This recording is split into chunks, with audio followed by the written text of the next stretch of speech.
बताओ बेटा, कहाँ तक पढ़े थे? बताओ क्या हो गया था? अपवर्तनांक।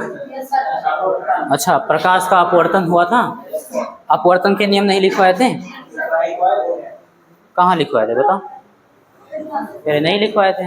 अपवर्तन केवल आपको बताए थे। क्या बताए थे बेटा? अपवर्तन क्या होता है? जब कोई प्रकाश किसी एक समान पारदर्शी माध्यम से किसी दूसरे समान पारदर्शी माध्यम में जाता है तो उसका चाल और दिशा बदल जाता है। बात समझ में आ रही है? इस घटना को हम लोग क्या बोलते हैं? प्रकाश का अपवर्तन। क्लियर? तो जैसे हम लोग परावर्तन पढ़े थे, फिर परावर्तन के नियम पढ़े थे। परावर्तन के नियम में क्या पढ़े थे बेटा? कि आपतित किरण और आपतन बिंदु पर अभिलंब और परावर्तित किरण तीनों एक ही तल में होंगे, और दूसरा आपतन कोण और परावर्तन कोण दोनों क्या होगा? बराबर होगा। यही दोनों नियम पढ़े थे। ऐसे यहाँ भी आप हेडिंग बनाओ बेटा, लॉ ऑफ रिफ्रैक्शन, अपवर्तन के नियम।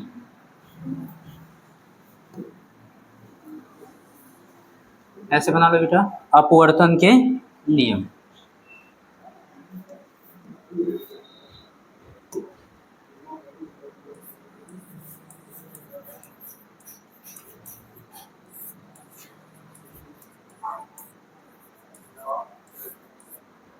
हाँ, लॉ ऑफ रिफ्रैक्शन, अपवर्तन के नियम। तो पहला नियम बेटा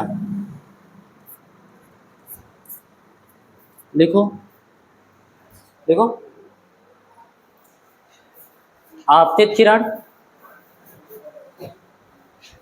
आपतित किरण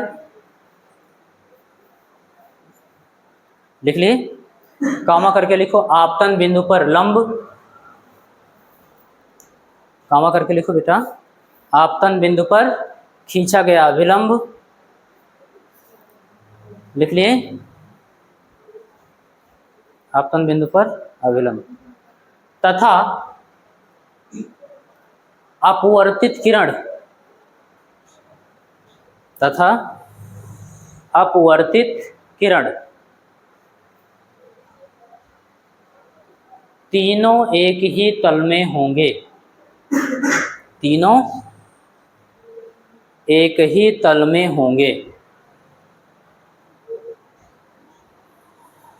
लिख लिए? तीनों एक ही तल में होंगे। ये पहला नियम हो गया। क्लियर? दूसरा देखना बेटा,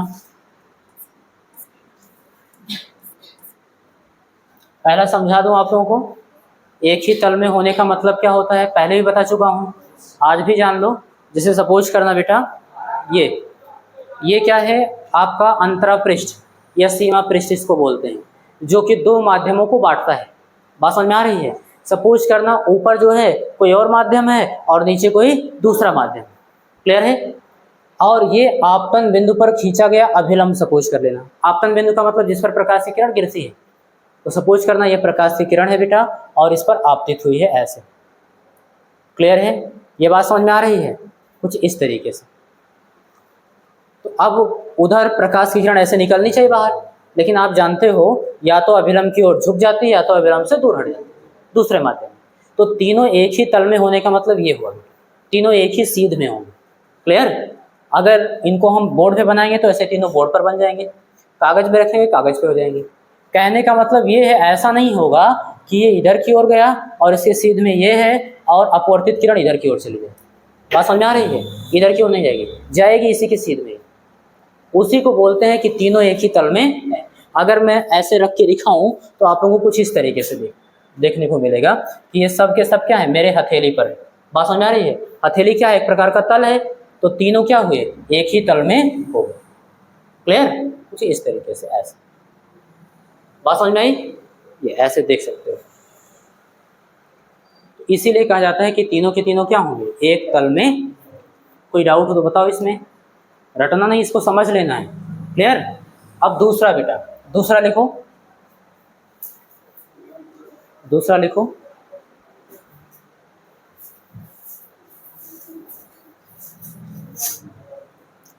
आपतन कोण कीजिए,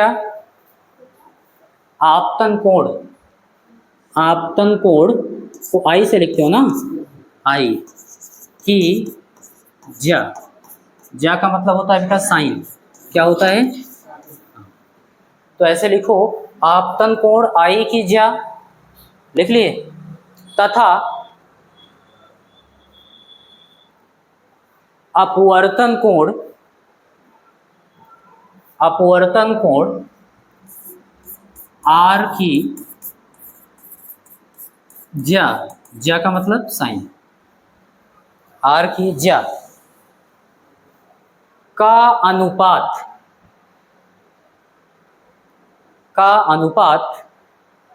एक नियतांक होता है। एक नियतांक होता है।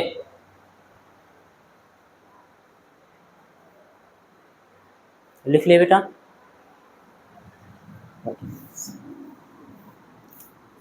ध्यान देना, अगर इसको मैथमेटिक्स में लिखें, जो अभी अपने स्टेटमेंट लिखा है उसको मैथमेटिक्स में लिखें, तो आपने कहा आपतन कोण आई की ज्या।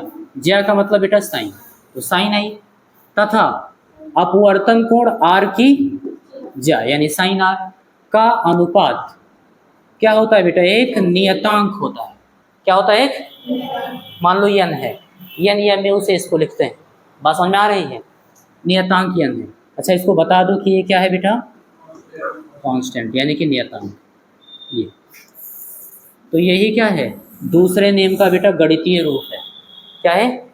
दूसरे नियम का गणितीय रूप है। और इस दूसरे नियम को बेटा हम लोग बोलते हैं, इसे स्नेल का नियम बोलते हैं। किसका नियम बेटा? स्नेल का नियम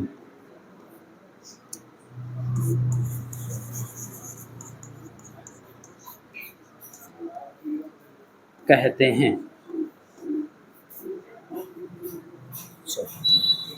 बात समझ में आई? इस नियम को हम लोग क्या बोलेंगे बेटा? स्नेल का नियम। एक चीज ध्यान पूर्वक सुन लीजिए आप लोग, आज का जो लेक्चर है बहुत ही महत्वपूर्ण है। जो आपके छोटे छोटे कंफ्यूजन थे आज सारे के सारे क्लियर होने वाले। क्लियर? और आज का लेक्चर आपको समझ में आ गया तो अपवर्तन कहीं भी होगा आराम से समझ में आएगा। आज अगर आप लोग थोड़ी सी भी लापरवाही किए तो पूरा अपवर्तन चला जाएगा आपको और आपका कंफ्यूजन बना रहेगा। बात समझ में आ रही है? वो ध्यान से पढ़िएगा, जहाँ नहीं समझ में आएगा वहाँ पूछिएगा। अभी तक तो कोई दिक्कत हुई नहीं होगी क्योंकि स्टेटमेंट था, नियम था, वो मैंने बता दिया और समझा दिया। इसके बाद एक एक चीज़ समझना। क्लियर है? चलो बेटा ध्यान देना। सबसे पहली बात, ये जो नियतांक है बेटा, इसको हम लोग कुछ बोलते हैं, एक नाम से बुलाते हैं, और उस नाम को बोलते हैं रिफ्रैक्टिव इंडेक्स यानी कि अपवर्तनांक। क्या बोलते हैं बेटा? तो यहाँ पर लिखेंगे नियतांक n को। ध्यान देना बेटा, n कहीं कहीं आपको लिखा मिलेगा या फिर इसे ही क्या बोलेंगे? म्यू। कहीं कहीं म्यू लिख देते हैं। अच्छा, लिखते क्यों हैं? एक लॉजिक है, आवृत्ति। आवृत्ति को आप लोग किससे लिखते हो बेटा? तो आप सब जानते हो फ्रीक्वेंसी एफ से लिखते हैं। अब हम लोग ऑप्टिक्स पढ़ रहे हैं तो ऑप्टिक्स में एफ क्या होगा? फोकल लेंथ होगा। लिख नहीं सकते? नहीं लिख सकते ना। अच्छा, यन से लिखते हैं हम लोग। किससे लिखते हैं? यन से।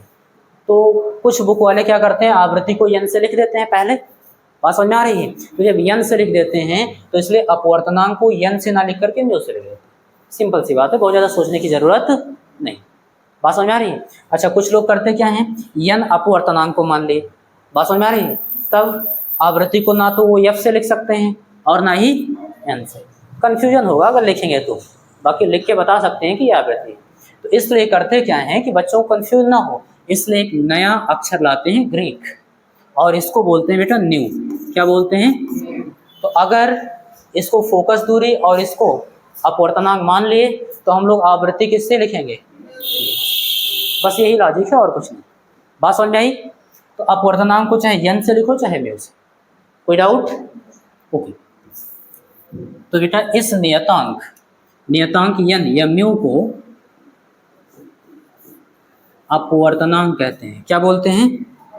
और लिख लेना पहले माध्यम के सापेक्ष।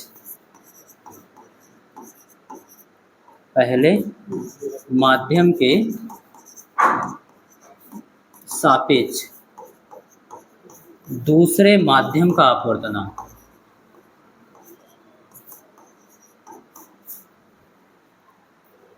का अपवर्तनांक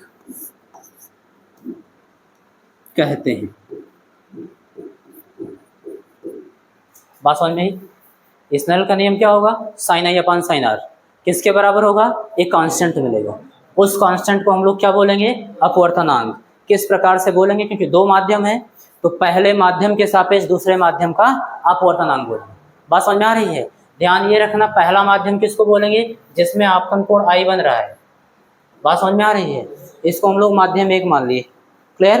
और जिसमें अपवर्तित किरण जा रही है यानी कि आर बन रहा है, उसको हम लोग क्या बोलेंगे बेटा? माध्यम दो। तो पहले माध्यम के सापेक्ष दूसरे माध्यम का अपवर्तनांक n बोलते हैं। क्लियर? अब हम लोग समझ लेते हैं कि ये अपवर्तनांक क्या होता है। अभी पहली बार मिला है ना आपसे, इतना लिखो फिर हम लोग अपवर्तनांक समझते हैं कि क्या है। चलो बेटा ध्यान देना, अब हम लोग इस अपवर्तनांक को ही समझ लेते हैं कि क्या होता है। तो आप लोग हेडिंग बनाना,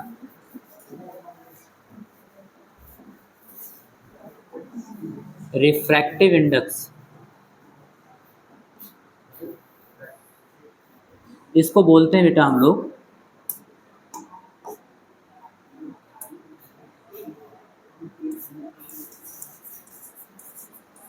अपवर्तनांक।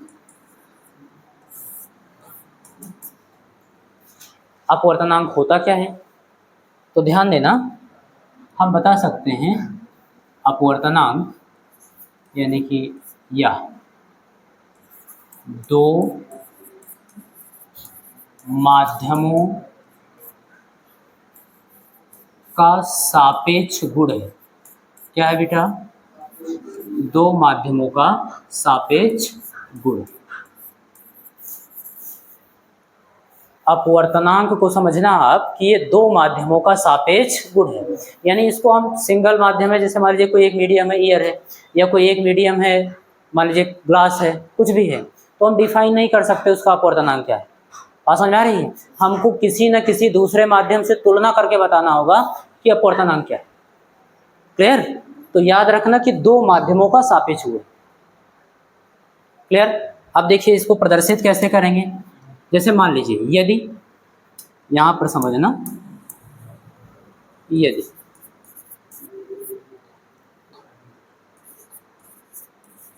यदि पहले माध्यम को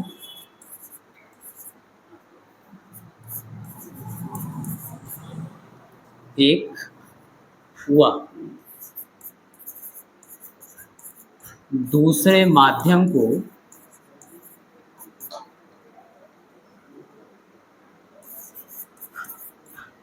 दो से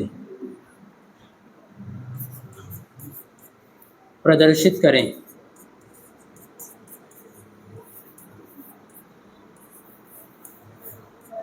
तो ध्यान देना बेटा, मैंने पहले माध्यम को एक मान लिया, मीडियम 1 लिखेंगे। बात समझ में आ रही है? और दूसरे माध्यम को मीडियम 2 मान लिया। क्लियर? ऐसे प्रदर्शित कर दिया। तो यहां पर ध्यान देना, माध्यम एक के सापेक्ष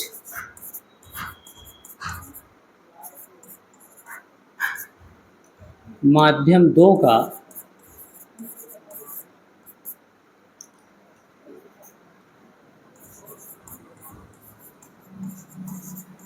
अपवर्तनांक मान लीजिएगा n है बेटा। क्या है? मान लीजिए n है, जैसे आपने यहाँ लिखा है n ही तो लिखे हो, n है। तो इसको हम लोग प्रदर्शित कैसे करेंगे उसको आप समझना। तो n बराबर होगा क्या? इसको लिखते हैं बेटा 1n2, ऐसे लिखेंगे। संकेत है ये, समझना। इसको क्या पढ़ेंगे? पहले माध्यम के सापेक्ष दूसरे माध्यम का अपवर्तनांक, ऐसा लिख सकते हैं।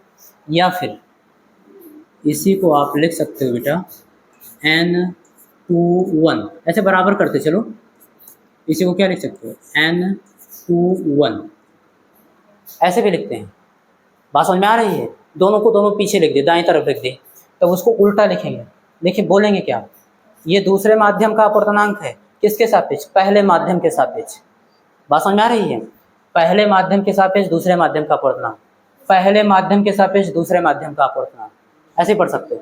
क्लियर? संकेत समझना, दोनों एक ही चीज है। या फिर इसी को ऐसे भी लिखा जा सकता है N2/N1, जिसके सापेक्ष हो रहा है वो नीचे रहेगा। बात समझ में आ रही है? तो पहले माध्यम के सापेक्ष दूसरे माध्यम का अपवर्तनांक, इस तरीके से इसको प्रदर्शित कर सकते हैं। तो अब आप बताओ, अपवर्तनांक आपको समझ में आया? कहीं पे अपवर्तनांक लिखा है, इसका मतलब आप समझो कि दो माध्यमों के सापेक्ष गुण, दोनों माध्यमों से तुलना करके लिखा गया है, अकेला नहीं लिखा है। फिक्स बात है। तो अगर ये दो माध्यमों का सापेक्ष गुण है तो मैंने पहले माध्यम को 1, दूसरे माध्यम को 2 मान लिया। मान लिया 2 से आप प्रदर्शित कर रहे हैं, तो माध्यम 1 के सापेक्ष माध्यम 2 के अपवर्तनांक को कैसे लिखोगे? ऐसे लिखा रहेगा n, आपको अंडरस्टूड होना चाहिए, पहले से समझ में आना चाहिए। n का मतलब 1n2 या फिर n21 या फिर n2/N1, और इन तीनों चारों में से कुछ भी लिखा मिल सकता है न्यूमेरिकल में या कहीं भी, वो आपको खुद से समझना है। क्लियर? तो इस तरीके से बेटा हम लोग प्रदर्शित करेंगे माध्यम 1 के सापेक्ष माध्यम 2 के अपवर्तनांक। यहाँ तक कोई डाउट? एक क्वेश्चन आपके पास होना चाहिए यहीं से कि सर अभी आप बताएं कि जो अपवर्तनांक है वो दो माध्यमों का सापेक्ष गुण है। क्या है बेटा? और अभी आप लिख रहे हैं N2/N1, इसका मतलब क्या हुआ? N2 दूसरे माध्यम का अपवर्तनांक और N1 पहले माध्यम का अपवर्तनांक। अलग अलग कैसे बता दिया आप? हो सकता है ना? अभी आप तुलना के रूप में बताएं, यहाँ तक समझ में आया? पहले माध्यम के सापेक्ष दूसरे माध्यम का अपवर्तनांक, पहले माध्यम के सापेक्ष दूसरे माध्यम का अपवर्तनांक, और यहाँ पर इसको ठीक है पहले माध्यम के सापेक्ष दूसरे माध्यम का अपवर्तनांक होगा, लेकिन N1 और N2 आपने अलग अलग लिखा है। तो N1 और N2 है क्या? तो हम आपसे यही बताएंगे यहाँ पे, जहाँ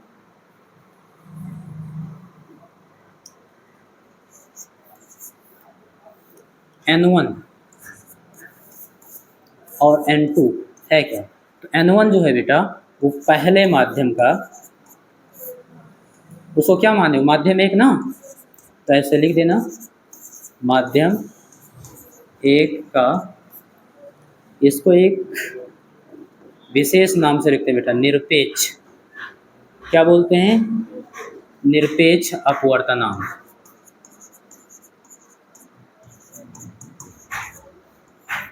ऐसे ही ये क्या होगा?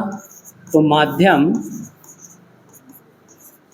2 का निरपेक्ष अपवर्तनांक।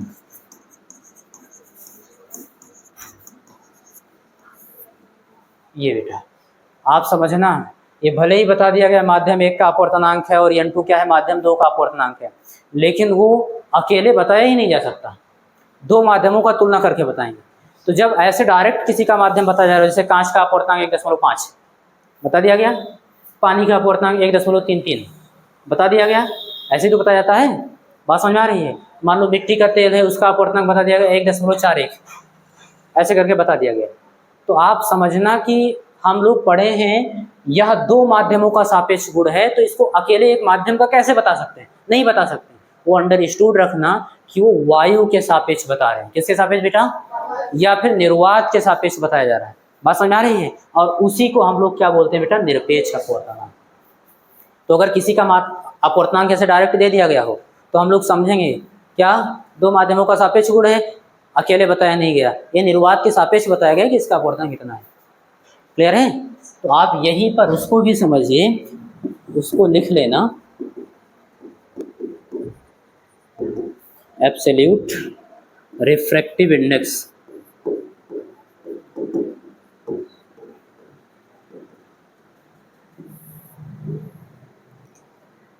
मीन्स निरपेक्ष। इसको निरपेक्ष बोलते हैं बेटा, या फिर परम बोलते हैं अपवर्तनांक।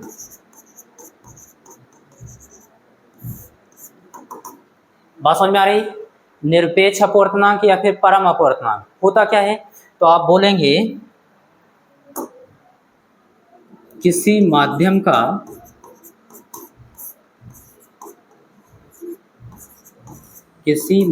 का किसके सापेक्ष बेटा? निर्वात। किसके सापेक्ष?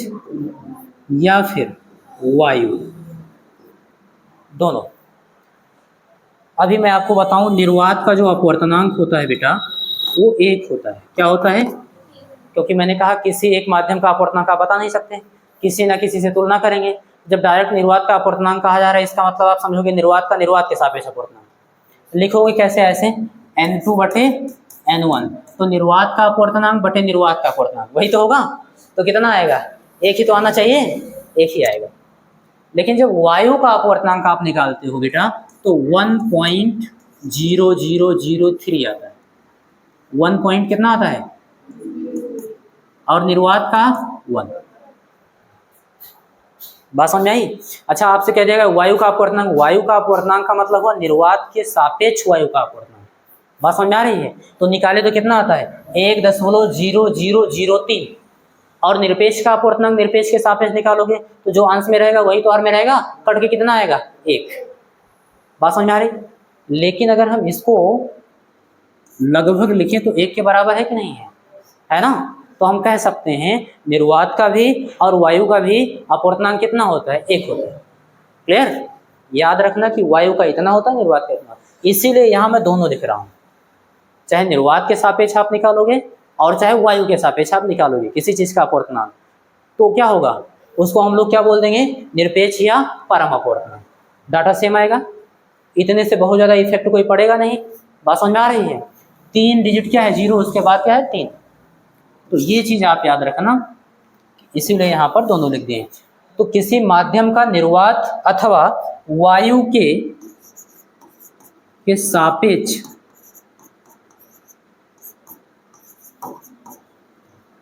सापेक्ष अपवर्तनांक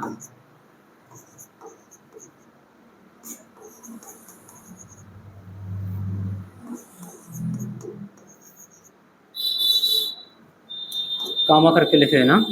माध्यम का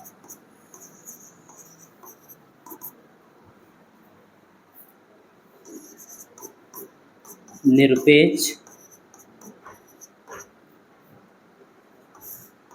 या फिर परम अपवर्तनांक कहलाता है।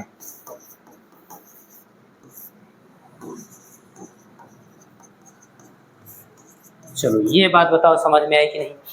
एकदम क्लियर है? शोभित, एकदम क्लियर है ना? समझना। तो अब N1 और N2 समझ में आ गया। यानी अगर कह दिया गया डायरेक्ट पहले माध्यम का अपवर्तनांक N1 है और दूसरे माध्यम का अपवर्तनांक N2 है, इसका मतलब आप समझ जाना, मन में मुस्कुराना कि नहीं किसी सिंगल का नहीं बता सकते। क्यों? क्योंकि ये दो माध्यमों का सापेक्ष गुण है। इसका मतलब किसके सापेक्ष बताया गया? वायु के सापेक्ष या फिर निर्वात के सापेक्ष। तो निर्वात के सापेक्ष पहले माध्यम का अपवर्तनांक N1 है और निर्वात के सापेक्ष दूसरे माध्यम का अपवर्तनांक N2 है। तो अब बात आपको समझ में आ गई? कोई डाउट तो नहीं है? ठीक है, तो आप समझ गए अपवर्तनांक क्या होता है, निरपेक्ष अपवर्तनांक क्या होता है।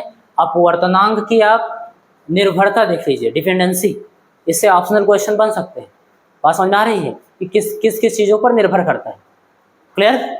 देखिए, तो आप लोग हेडिंग बनाएंगे,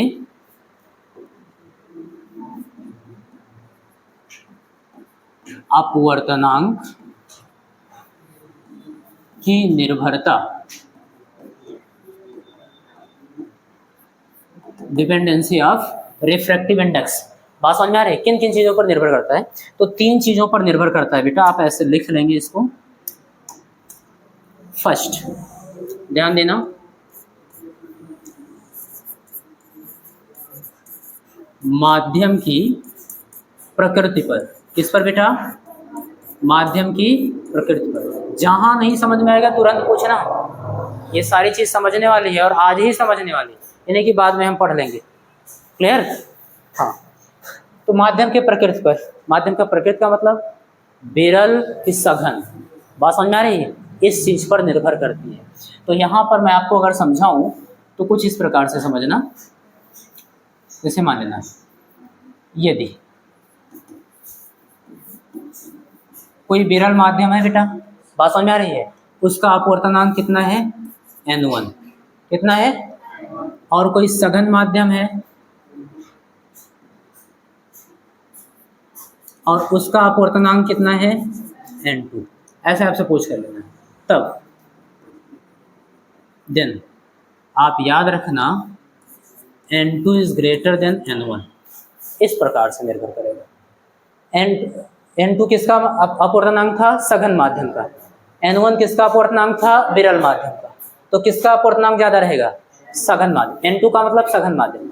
तो हमेशा याद रखना, जो सघन माध्यम है उसका अपवर्तनांक ज्यादा, और जो विरल माध्यम है उसका अपवर्तनांक कम। तो इस प्रकार से निर्भर करता है। कोई डाउट? समझ में तो आ रही बात ना? ठीक है। दूसरा देखना बेटा, लिखेंगे प्रकाश की तरंग दैर्ध्य। तरंग दैर्ध्य इस पर भी निर्भर करती है। अब इस पर कैसे निर्भर करता है? कौन निर्भर करता है पता है? अपवर्तनांक। ठीक है, किस प्रकार से निर्भर करेगा? तो आप लोग याद रखना, n inversely proportional lambda. Lambda क्या रहेगा? तरंग दैर्ध्य। क्या है बेटा? और n को तो आप पहचानते हो, क्या है n? अपवर्तनांक। इस प्रकार से निर्भर करेगा, यानी व्युत्क्रम में जिस माध्यम में अपवर्तनांक ज्यादा है वहां पर प्रकाश की तरंगदैर्ध्य क्या होगी, और जिस माध्यम का अपवर्तनांक कम है वहां पर प्रकाश की तरंगदैर्ध्य क्या होगी। ऐसे उल्टा भी समझ सकते हो, जिस माध्यम में प्रकाश की तरंगदैर्ध्य ज्यादा है, बात समझ में आ रही? ज्यादा है, उस माध्यम का अपवर्तनांक क्या होगा, और जिस माध्यम में प्रकाश की तरंगदैर्ध्य कम है उस माध्यम में अपवर्तनांक क्या होगा, ज्यादा। कोई डाउट? दो चीज हो गया। तीसरा देखना बेटा, माध्यम के ताप पर, माध्यम के ताप पर, माध्यम के ताप पर भी निर्भर करता है कि उसका टेम्परेचर कितना है। जैसे हवा से गुजर रहा है तो हवा जो है, वायु जहाँ है, जहाँ से गुजर रहा है वहाँ की वायु गर्म है कि ठंडी है, बात समझ में आ रही है? ये माध्यम होता है। पानी से गुजर रहा है तो पानी गर्म है कि ठंडा है, बात समझ में आ रही है? यानी कि उसके टेम्परेचर पर निर्भर करता है। और किस प्रकार से निर्भर करता है, तो यहाँ देखना कि अगर ऐसे शॉर्ट में लिख दे रहा हूँ, इफ जो ताप है बेटा वो क्या हो, ज्यादा, ताप क्या हो, ज्यादा, देन अपवर्तनांक जो होगा बेटा n, वो क्या होगा, कम। बस इसी समझ लेना, इसी समझ जाओगे ना। आपसे केवल बहुविकल्पीय में आएगा, ऑप्शनल आएगा, किन चीज़ों पर निर्भर करता है। मैं बगल में समझाता चल रहा हूँ कि किस प्रकार से निर्भर करता है। क्लियर? ये भी समझते चलिए किस प्रकार से निर्भर करता है। तो अगर ताप बढ़ाओगे माध्यम का तो अपवर्तनांक क्या होगा, घट जाएगा। क्लियर? ये चीज़ याद रखना। ओके, अच्छा एक चीज़, जैसे 3 ऑप्शन हो गया, चौथा ऑप्शन आपको भ्रमित करने के लिए देगा। और कैसे देगा? चौथा देगा आपतन कोण आई पर निर्भर करता है कि नहीं। अब आप स्नेल के नियम में जाओगे, sine i upon sine r, कहोगे हाँ निर्भर तो कर रहा है ना? लेकिन बिल्कुल नहीं, यही ऑप्शन आपका गलत होगा जो आपको लगेगा हाँ सबसे सही है, क्योंकि आई पर ही तो डिपेंड है यार, आई पर ही तो डिपेंड है यार, बात समझ में आ रही है? इस प्रकार से होगा तो चेंज होने लगे। कुल मिला के इन दोनों का अनुपात हमेशा क्या रहेगा, कांस्टेंट रहेगा। तो इस चीज पर तो निर्भर ही नहीं करेगा। क्लियर? तो ये चीज आप चेतावनी के रूप में जरूर लिख लीजिए अपनी कॉपी में हाईलाइट करके कि आपतन कोण पर निर्भर नहीं करता। किस पर बेटा? आपतन कोण पर निर्भर नहीं करता, इसको हाईलाइट करना।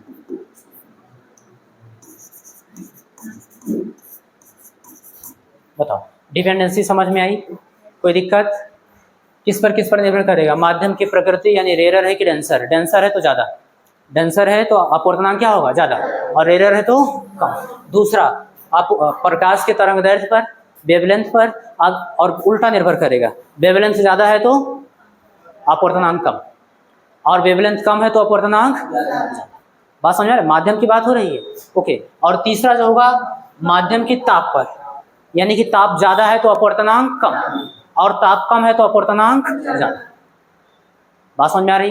कोई डाउट?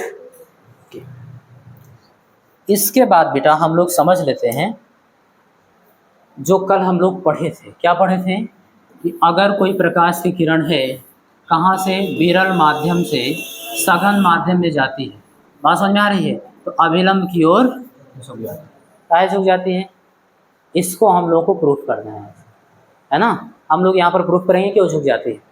और अगर सघन माध्यम से विरल माध्यम में जाती है तो अविलंब से दूर कैसे हट जाती है, क्लियर, वो हम लोग प्रूफ करने वाले हैं। तो बहुत ध्यान से समझिएगा, यहाँ पे लिखेंगे यदि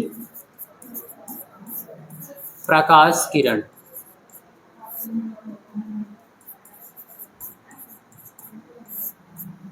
यहाँ फर्स्ट बना लेना, प्रकाश किरण, ध्यान देना बेटा,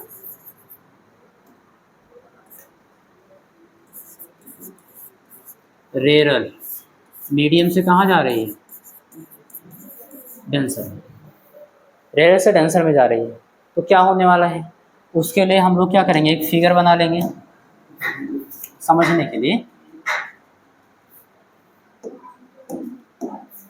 सपोज करना बेटा ये अंतरा पृष्ठ है और आपतन बिंदु पर ये अभिलंब है, क्या है ये, आपतन बिंदु पर अभिलंब।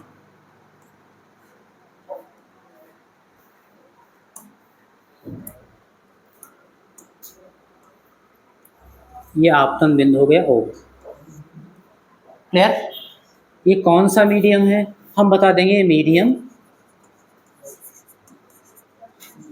अच्छा रेरर है ना, रेरर, इसका अपवर्तनांक हम लोग कुछ मान लेते हैं, मान लेना इसका अपवर्तनांक आपने मान लिया है n1 और इसको क्या मान लिया आप, डेंसर, इसका अपवर्तनांक आप मान लेना बेटा n2। बहुत धैर्य से समझना, बहुत आसानी से समझ में आएगा। कोई प्रकाश की किरण है जो आपतन बिंदु पर क्या हो रही है, आपतित हो रही है, अरे इसी पे गिर रही तभी तो इसको आपतन बिंदु बोल रहे हो, बोलो यस सर, ठीक। ये कौन सी किरण है बेटा, आपतित किरण, कौन सी किरण, और ये क्या है, नॉर्मल एन है ना, अभिलंब है, तो आपतित किरण और अभिलंब के बीच बनाया गया कोण आपतन कोण आई होता है। इसको जाना कैसे चाहिए, आप बोलोगे सर ऐसे ही चला जाए,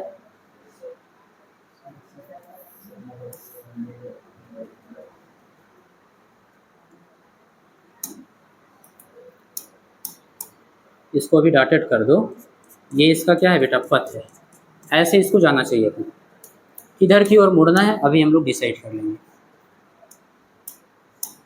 यहाँ तक बात समझ में आ रही, प्रकाश की किरण कहाँ से कहाँ जा रही है, रेरर से डेंसर। यहाँ पर आप एक चीज पहले से जानते हो, क्या, n2 is greater than n1, n2 is greater than n1, अभी तो आप पढ़े हो ये बेटा।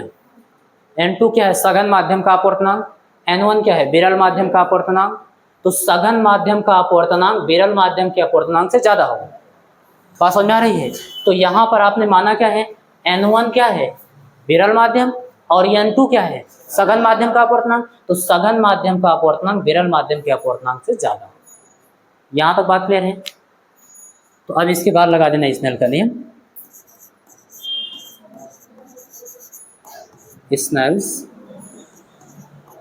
लॉ। स्नेल का नियम क्या कहता है बेटा, आपतन कोण आई की ज्या, आपतन कोण कितना है, आई की ज्या यानी कि साइन आई, और बटे साइन आर क्या है, अपवर्तन कोण, ठीक है। और ये बराबर किसके होगा, पहले माध्यम के सापेक्ष दूसरे माध्यम का अपवर्तनांक। इसको आपने कितना माना, पहला माध्यम, और इसको आपने कितना माना, दूसरा माध्यम, तो पहले माध्यम के सापेक्ष दूसरे माध्यम का अपवर्तनांक। अभी आपने सीखा है कि पहले माध्यम के सापेक्ष दूसरे माध्यम के अपवर्तनांक को हम ऐसे लिख सकते हैं, ऐसे भी लिख सकते हैं, और n2 बटे n1 भी लिख सकते हैं। तो हम n2 बटे n1 लिख रहे हैं आपको समझाने के लिए, तो यहाँ पर लिखेंगे n2 बटे n1। n2 क्या है बेटा, ज़्यादा है किससे, n1 से, यानी कि अंश ज़्यादा है हर से, कुछ भी ऑप्शनल ले लो, जैसे 4 बटे 3, बात समझ में आ रही, अंश क्या है, ज़्यादा है और हर क्या है, कम है। आप भाग करो, 3 से 4 को भाग करो क्या मिलेगा, 1 से ज़्यादा, हमेशा 1 से ज़्यादा मिलेगा। अगर अंश बड़ा है, हर छोटा है, तो हमेशा 1 से क्या होगा बेटा, ज़्यादा मिलेगा। यानी कि N2/N1 में N2 ज़्यादा है और N1 क्या है, छोटा है, तो इसलिए जो भी कैलकुलेशन करके लाओगे रिजल्ट वो 1 से ज़्यादा है। तो अगर ये अनुपात 1 से बड़ा है तो ये भी तो इसी के बराबर है, ये भी बड़ा होगा। यानी कि आप लिख सकते हो या फिर sin I/sin R, जो कि N2/N1 के बराबर था, तो इसका भी अनुपात क्या होना चाहिए, 1 से ज़्यादा होना चाहिए। कोई डाउट नहीं? हाँ, और अगला स्टेप देखना बेटा,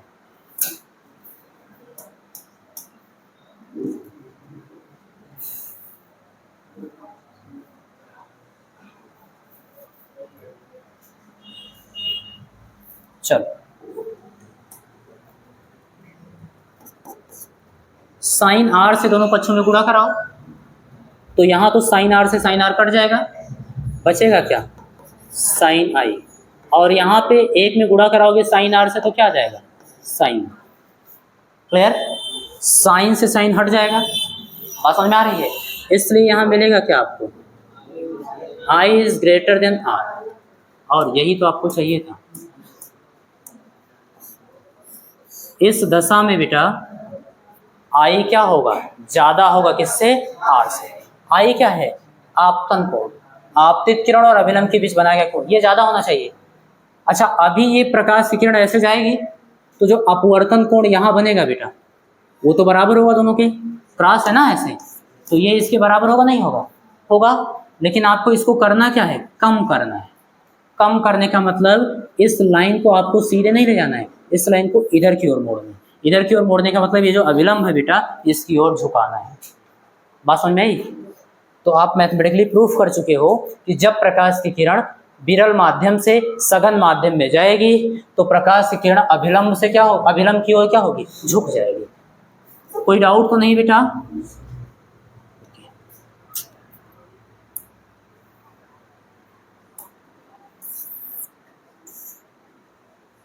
तो प्रकाश की किरण कुछ इधर से होकर जाएगी ऐसे।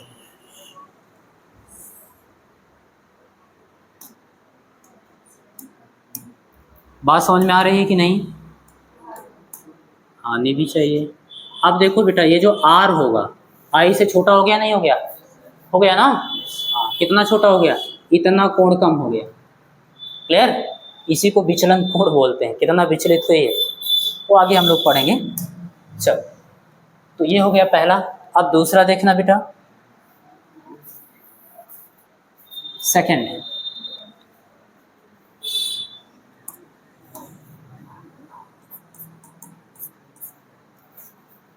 इस बार प्रकाश की किरण कहाँ से जाएगी, डेंसर मीडियम से विरल मीडियम में जा रही है, यानी सघन से विरल में जा रही है। तो क्या होगा, अभी के लिए यही पूरा हम क्या कर रहे हैं, कॉपी कर ले रहे हैं, सही कर देंगे इसी में थोड़ा बहुत। मेरे अलावा भी कोई पढ़ा रहा है क्या इस बोर्ड पे? लग तो ऐसे ही रहा है, मक्खी। चलो उसकी व्यवस्था की जाएगी अभी।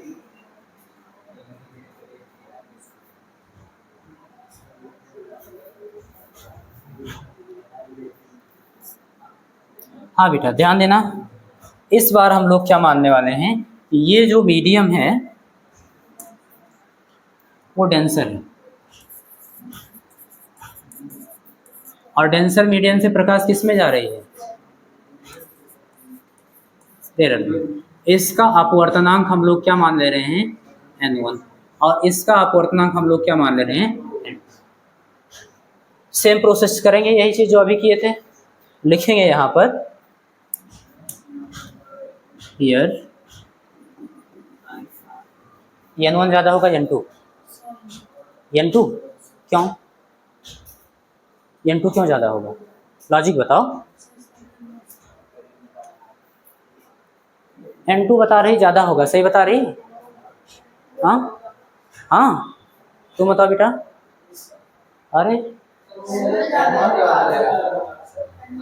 जो सघन माध्यम है सघन माध्यम का अपवर्तनांक क्या होगा, ज्यादा होगा विरल माध्यम से। तुम लोग N2 रट लिए हो क्या? हाँ, रटना नहीं है, N2 की हमेशा ज्यादा होगा। सघन माध्यम का अपवर्तनांक था इसलिए ज्यादा है। बात समझ में आई? तो यहाँ पर सघन माध्यम कौन है? N1, जिसका अपवर्तनांक N1 है। तो N1 ज्यादा होगा N2 से। बात समझ में आई? तो यहाँ पर लिखेंगे yes N1 is greater than N2। यहाँ पे ये दशा होगी। फिर वही स्नेल का नियम लगाओ और सॉल्व करो।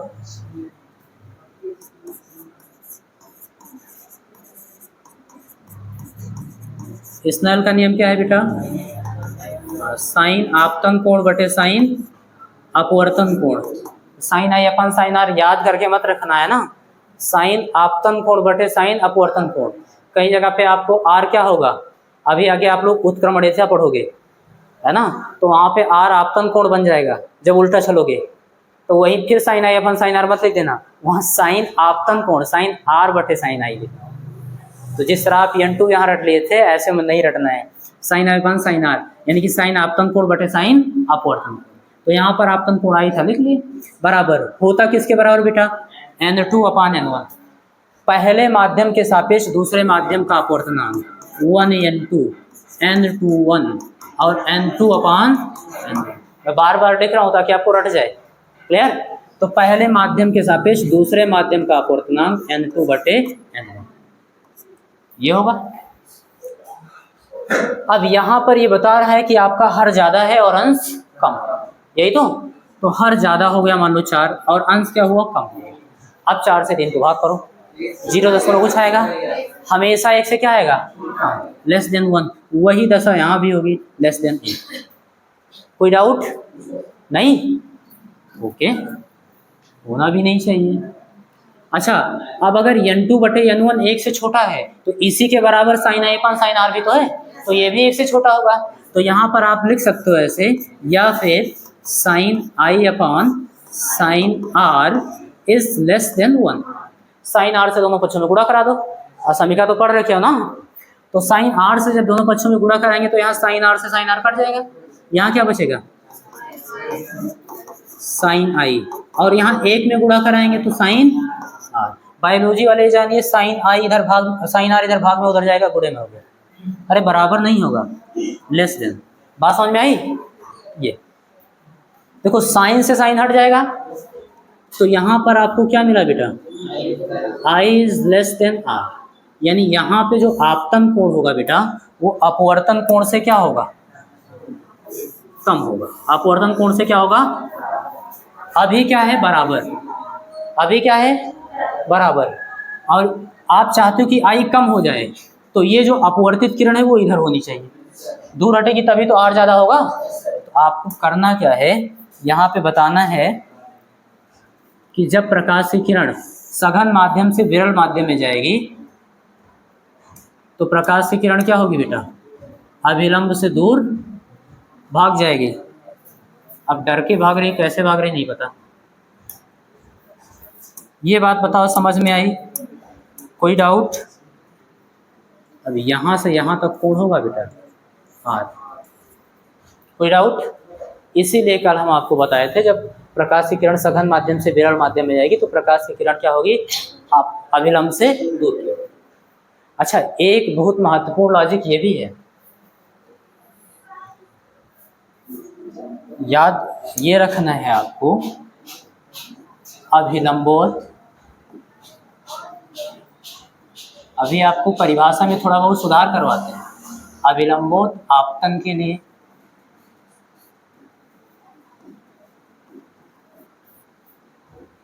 ध्यान देना, अभिलंबोत आपतन के लिए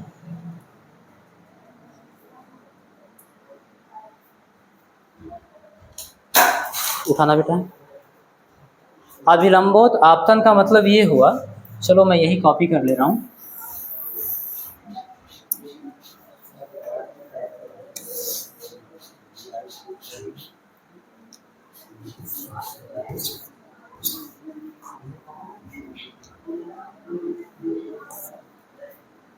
ध्यान देना बच्चों, बातचीत नहीं। ये क्या है, आप बताओगे ये आपतन बिंदु है और ये क्या है, नॉर्मल। क्या है बेटा, अभिलंब है। और ये अंतरापृष्ठ या सीमा पृष्ठ इसको बोलते हैं। दो माध्यमों को बांटता है, बात समझ में आ रही है। इसके ऊपर कोई दूसरा माध्यम, इसके नीचे कोई दूसरा। मैंने कहा अभिलंबोतापतन के लिए, अभिलंबोतापतन का मतलब अंतरापृष्ठ पर एकदम परपेंडिकुलर आएगी प्रकाश की किरण गिरेगी।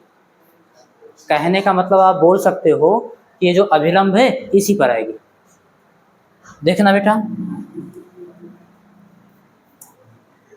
प्रकाश की किरण है जो इसी पर आएगा, ऐसे। तो यहाँ पर अब है, आप बताना बेटा, यहाँ पर देखो प्रकाश की किरण है जो अभिलंबोता के अंतरापृष्ठ पर गिरी है।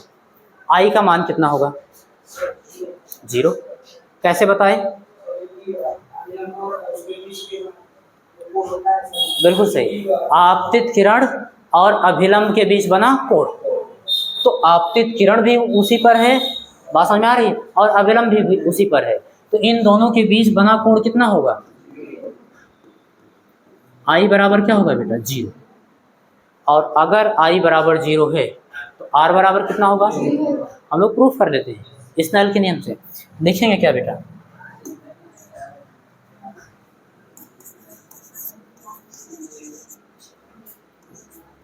Snell law. स्नेल का नियम क्या है बेटा, साइन, ऐसे लिख दो 1n2 = साइन आपतन कोण बटे साइन अपवर्तन कोण। परावर्तन नहीं बेटा, भूल जाओ, कोई डाउट तो नहीं इसमें। ये भी वही लिखा है, पहले माध्यम के सापेक्ष दूसरे माध्यम का अपवर्तन। चाहे आप n2 बटे n1 लिखो, बात समझ में आ रही। यहाँ हमको माध्यम से कोई मतलब नहीं है ना, उसके अपवर्तनांक से, इसलिए ऐसे लिख दें 1n2। क्लियर। या फिर आप n भी लिख सकते हो शॉर्ट में, जैसे मन कहे लिख लो, ऐसे लिख दो डायरेक्ट n। ये पहले माध्यम के सापेक्ष दूसरे माध्यम क्या है, अपवर्तनांक। अच्छा, साइन आर क्या है, इधर भाग में है, इधर आएगा, और n इधर गुणे में रहेगा, उधर भेज दो। तो साइन आई की जगह पर क्या लिखोगे, 0 डिग्री। ये 0 डिग्री होगा बेटा, बात समझ में आ रही है। और बटे n, n इधर आ गया। कोई डाउट यहाँ तक। साइन 0 डिग्री की वैल्यू कितनी होती है, 0। कितनी होगी बेटा, और 0 को n से भाग करोगे तो चूंकि साइन 0 डिग्री की वैल्यू 0 होगी, और 0 को n से भाग करेंगे 0। अब आप बताओ बेटा, साइन के किस कोण का मान 0 होता है, साइन के किस कोण का मान 0 होता है। 0 से 90 के बीच में बताना, 0 से लेकर के 90 तक। क्योंकि आप बताओ अपवर्तन कोण कितना हो सकता है यहाँ पे, 0 से 90 के बीच में ना। तो आप बताओ 0 अंश का, बात समझ आ रही है। तो यहाँ पर हम लोग लिखेंगे 0 की जगह पे साइन 0 डिग्री, और ये किसके बराबर है, साइन। अच्छा, साइन से साइन हट जाएगा, साइन इनवर्स लेंगे तो आर बराबर क्या बचा, इसलिए आर बराबर क्या होगा, 0 डिग्री। ये कोण है बेटा, बात समझ में आई। तो यहाँ पे आप याद रखना कि आई बराबर 0 होगा और आर बराबर भी क्या होगा। अब अपना परिभाषा पढ़ना, अपवर्तनांक का जो आपने परिभाषा, अपवर्तन का जो आपने परिभाषा लिखा है पढ़ना। क्या लिखे हो, थोड़ा सा उसमें एरर है, मैं आपको समझाना चाहता हूँ, पढ़ो।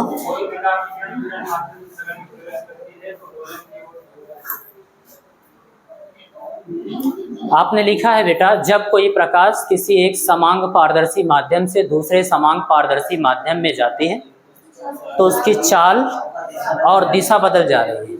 भैया चाल तो बदलेगी, बात समझ में आ रही है, दिशा कहाँ बदल रही है। आर 0 होने का मतलब क्या हुआ, आर 0 होने का मतलब है प्रकाश की किरण ऐसे सीधी चली जाएगी। बताना, यही तो हुआ, बताओ बेटा, यही तो हुआ। तो अपने मार्ग से कहाँ इधर उधर विचलित हुई, कहीं हुई। अपवर्तन तो अभी भी हो रहा है, बात समझ में आ रही है। बिल्कुल सही, आपको यही लिखना है कि जब कोई प्रकाश की किरण किसी एक समांग पारदर्शी माध्यम से किसी दूसरे समांग पारदर्शी माध्यम में तिर्यक प्रवेश करती है, तिरछा प्रवेश करती है, तिरछा प्रवेश करेगी तो आई का मान 0 नहीं होगा, बात समझ में आ रही है, और ना ही 90 होगा, बात समझ में आ रही है। यानी इधर से ऐसे प्रवेश करें, ऐसे भी तो नहीं होगा, अभिलंब के साथ 90 डिग्री बनाएं। तो यहाँ पर याद रखना, परिभाषा जहाँ लिखो बेटा वहाँ पे आप लोग लिख लेना कि आई जो आपतन कोण है, 60 में ऐसे लिख लो, समझ जाओगे, आपतन कोण का मान 0 से बड़ा होगा, क्या होगा बेटा, और 90 डिग्री से क्या होगा, छोटा होगा। तब आप जो परिभाषा लिखे हो तब सही होगा कि अपने मार्ग से क्या होगी, हट जाएगी, यानी कि उसकी दिशा बदल जाएगी। क्लियर ये चीज़। और अगर आई का मान 0 है तो क्या होगा, बिना विचलित हुए उसी मार्ग पर आगे ऐसे निकल जाएगी, हालांकि उसका चाल बदलेगा। क्लियर, अपवर्तन तो यहाँ भी हो रहा है लेकिन अपने मार्ग से विचलित। तो जहाँ पे ये परिभाषा लिखी हो बेटा, जिस हिसाब से आपने परिभाषा लिखा है वहां पे ऐसे आप क्या करो, इसको लिख लो।